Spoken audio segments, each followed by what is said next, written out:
في جنوب المملكة العربية السعودية في مدينة خميس مشيط، وفي سنة 1997 حصلت حالة من الذعر بين السكان. جرائم قتل غامضة انتشرت وعملت رعب. سيدات كبار في السن يلاقوهم مقتولين جوه بيوتهم، مضروبين على راسهم بالفاس، وغيرهم تتقطع صوابعهم عشان يتسرق ذهبهم. معظم الجرائم كانت لستات، لكن برضو كان في رجالة من بين الضحايا.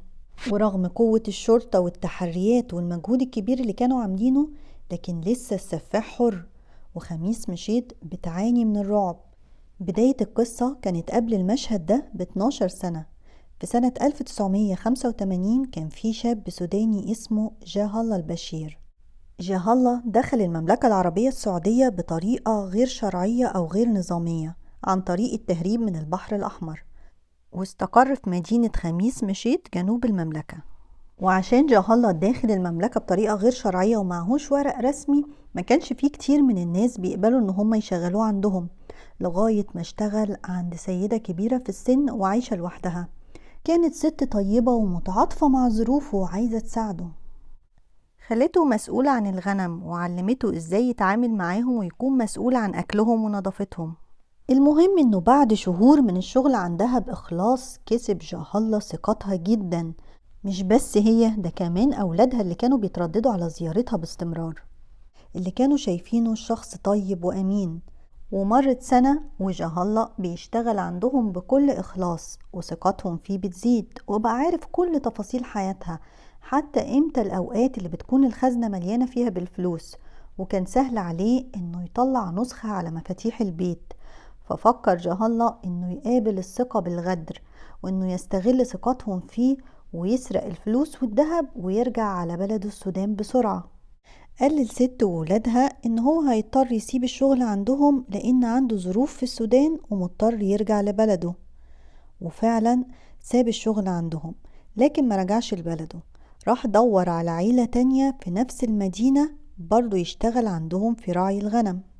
وكانت خطته انه يختفي عن السيدة المسنة اللي كان بيشتغل عندها شهرين، عشان يتأكدوا انه خلاص راح السودان ومش راجع، وبعدها يرجع في ليلة بالليل ويسرقها بالمفاتيح اللي هو مطلع نسخة عليها. وفعلا فضل يراقب البيت بالليل لغاية ما اتأكد ان الروتين بتاعها زي ما هو، مفيش حاجة اتغيرت. وفي ليلة بعد ما عدى الشهرين اتسحب بالليل وراح على بيت الست علشان يسرقها وهي نايمة، وكان عارف ان هي لوحدها. وراح على الخزنة اللي فيها الفلوس والذهب واخدهم.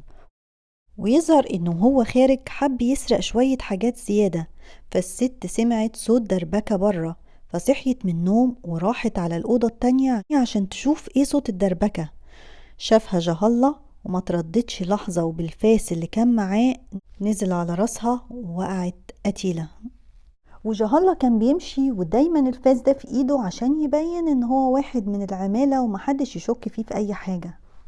رجع للناس اللي كان بيشتغل عندهم وقال لهم نفس القصة الوهمية، انه مضطر يسافر السودان وانه عنده ظروف في عيلته، وخد الفلوس والذهب، والمرة دي فعلا سافر على السودان. ولما رجعوا ولاد الست تاني يوم عشان يزوروها وتفاجئوا بالمنظر البشع وجريمة القتل اللي حصلت لمامتهم وبلغوا البوليس، محدش خالص شك فيه.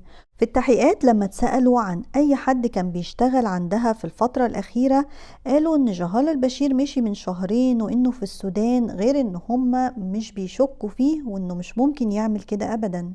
والبوليس ملقاش أي بصمة للقاتل في المكان، وقدروا يحددوا ان جاه الله البشير فعلا موجود في السودان، لكن ما قدروش يحددوا ابدا هو خرج من المملكة العربية السعودية امتى، لانه بيخرج بطرق غير شرعية وبيدخل بطرق غير شرعية. المهم رجع جاه الله السودان وباع الذهب ومعاه الفلوس الكتير اللي سرقها، وعاش بيهم لمدة 12 سنة في السودان. وبعد 12 سنة الفلوس خلصت منه. جزء كبير من الفلوس صرفها جاه الله عند ساحر كبير ومشهور في السودان. راح له وطلب منه يعمل له سحر ان البوليس ما يمسكوش ابدا وما يتقبضش عليه ولا يتعاقب. وكل اللي فكر فيه بعد ما خلصت فلوسه انه يرجع السعودية مرة تانية، وبالتحديد خميس مشيط لانه عارفها كويس. في سنة 1997 دخل جاه الله البشير المملكة العربية السعودية مرة تانية، وراح على خميس مشيط اللي هو عارفها، وكان في خطته انه يعيد نفس اللي حصل، يدور على اي ست كبيرة في السن يشتغل عندها ويسرقها ويرجع تاني على السودان، وبرضه دخل بطريقة غير شرعية. المهم ان هو فعلا اشتغل عند سيدة كبيرة في السن وعايشة لوحدها، وبقى هو المسؤول عن الغنم بتاعها. وفات شهور وقبل ما ينفذ خطته اتراجع لان المرة دي الست اللي بيشتغل عندها مش زي الضحية الاولانية، مش عطياله نفس الثقة والامان ولا مأخداه عليها. ده غير ان الست دي حفيدها يبقى تاجر غني ومشهور ومعروف في البلد، وكمان حفيدها ده بيتردد على زيارتها باستمرار، وواضح انه ما كانش واثق في جهالة ولا بيحبه. فلقى ان الجريمة المرة دي فيها مغامرة، هو مش متأكد من مواعيد صاحبة البيت ولا الاماكن اللي بتشيل فيها الفلوس والذهب، وكمان خاف من حفيدها ونفوذه ان هو يقدر بسرعة انه يقبض عليه او يعرف عنه معلومات اكتر. فقرر يسيب الشغل عندها ويدور على ضحية جديدة. وللأسف راح جهالة البشير واشتغل عند عيلة على أطراف القرية، عيلة مكونة من أب وأم و3 أولاد. الولد الكبير عنده 16 سنة وإخواته بنتين صغيرين. وفي يوم صاحب البيت كان بيعلق لجهالة على طريقة شغله وعلى إن الغنم محتاجين نظافة أكتر. جهالة ما عجبهوش الكلام وبدأ يرد عليه، والنقاش بينهم احتد لغاية ما صاحب البيت طلب منه يسيب الشغل وطرده. وفعلا لم جهالة هدومه وساب البيت ومشي. وهو ماشي في الطريق كان غضبان جدا من طريقة صاحب البيت معاه، فقرر انه يرجع وينتقم منه. ورجع وخبط الباب، واول ما صاحب البيت فتح له ضربه بالفاس على راسه ونزل قتيل. مراته سمعت صوت الدوشة والزعيق، جرت بسرعة عليه، راح ضاربها هي كمان على راسها وموتها. في الوقت ده ابنه الكبير ما كانش فاهم ايه اللي بيحصل، خناقة وصريخ، جرى بسرعة عشان يخبي اخواته البنات. وللأسف بعد ما خباهم خرج ولقى باباه ومامته على الأرض مقتولين. وطبعا جه البوليس وحقق، والمرة دي كان عارف ان الشخص اللي كان بيشتغل عندهم هو جهالة البشير. ابنهم ما كانش يعرف مين اللي على الباب ولا مين اللي عمل الجريمة، فكانت مجرد شكوك فيه. البوليس كان بيدور على جهالة البشير عشان يحققوا معاه، خصوصا ان هو كان لسه مطرود من عند القتيل، لكن اختفى، ما كانش ليه اي اثر بمعنى الكلمة، لان في الوقت ده كانوا بيجيبوا شخص اسمه قصاص الاثر. وقصاص الاثر هو شخص بيقدر يتتبع اثار الرجلين، مهنة موجودة في المناطق الصحراوية.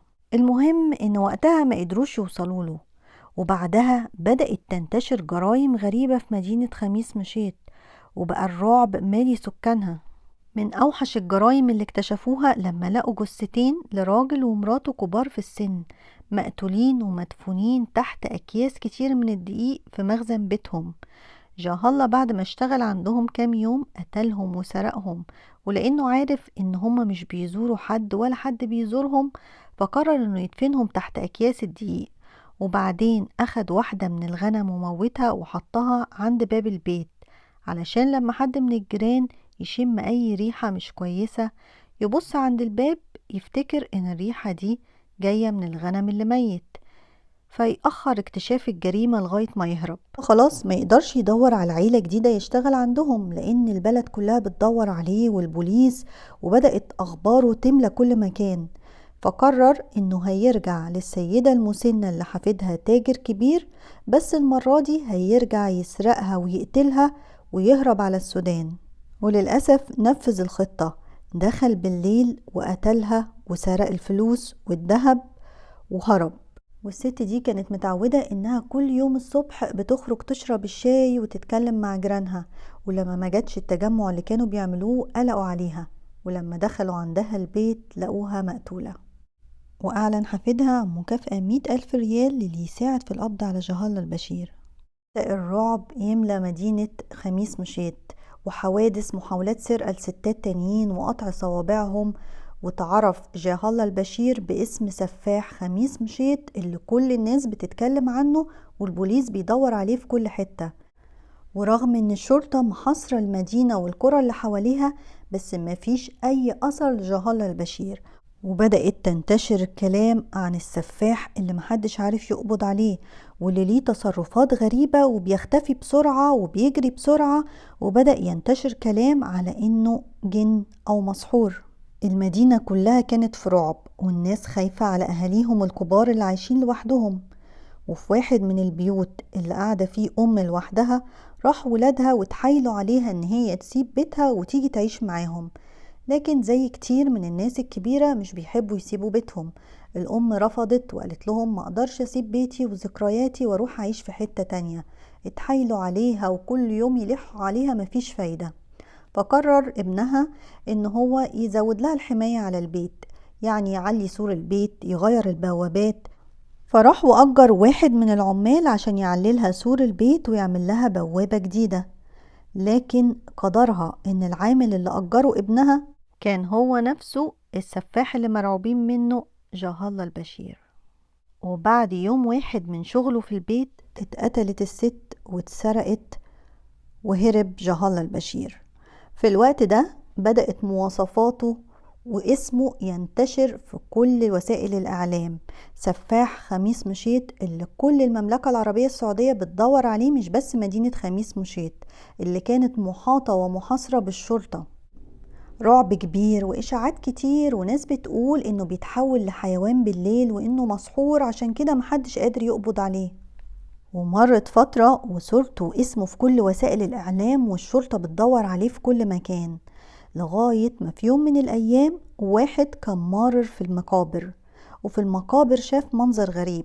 شاف شخص عايش جوه مقبرة والناس بتروح له ملمومة عليه، ولاحظ إن الشخص ده شبه مواصفات جهالة البشير اللي موجودة في إعلانات الشرطة وإعلانات التاجر اللي عامل مكافأة عنه. فبدأ يسأل اللي حواليه عليه مين ده، فقالوا له إن ده ساحر، بيجولوا الناس علشان يفكلهم الأعمال أو يعمل لهم أعمال سحر والحاجات دي. فكان شاكك بنسبة كبيرة إن هو السفاح اللي بيدوروا عليه، وراح بسرعة للشرطة وبلغ عنه. الشرطة راحت عشان تقبض عليه وهرب، وحصل مطاردة غريبة بينه وبين الشرطة. وقتها لاحظ ضباط الشرطة إن هو بيجري بسرعة غير عادية، وإن في حاجة فعلا غريبة فيه، لكن في النهاية قدروا إن هم يقبضوا عليه. وبدأ ينتشر الكلام حتى بين عساكر الشرطة عن السفاح الساحر، اللي كل ما يجوا يكتبوا وراه كلامه في التحقيقات القلم يقع من ايدهم. مش معروف إذا كانت دي إشاعات ولا تهيؤات منهم علشان هم فاكرين إن هو ساحر. المهم إنه هم بيفتشوه لقوا إن دراعه في حاجة غريبة، في حاجة تحت الجلد بارزة بشكل غريب، بشكل مستطيل. فجابوا حد متخصص وفتحوا في دراعه تحت الجلد، والغريبة إن هم خرجوا من دراعه حاجة زي الحجاب أو السحر.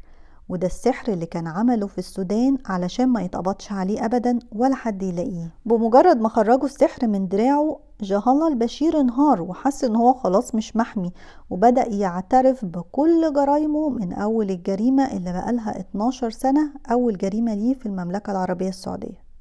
واتحكم على جهالة البشير بالتعزير حسب أحكام المملكة العربية السعودية. اتقطعت راسه في ميدان عام في ميدان خميس مشيط، علشان يكون عبرة لأي حد يفكر يرتكب جرائم زي دي. فضلت جثته مصلوبة لمدة يوم هناك برضو عشان يكون عبرة لأي حد يعمل كده. وده كان جزاؤه بعد ما خان الأمانة وقتل ناس ويتم أطفال، وغدر باللي اشتغل عندهم ونشر الرعب في المدينة.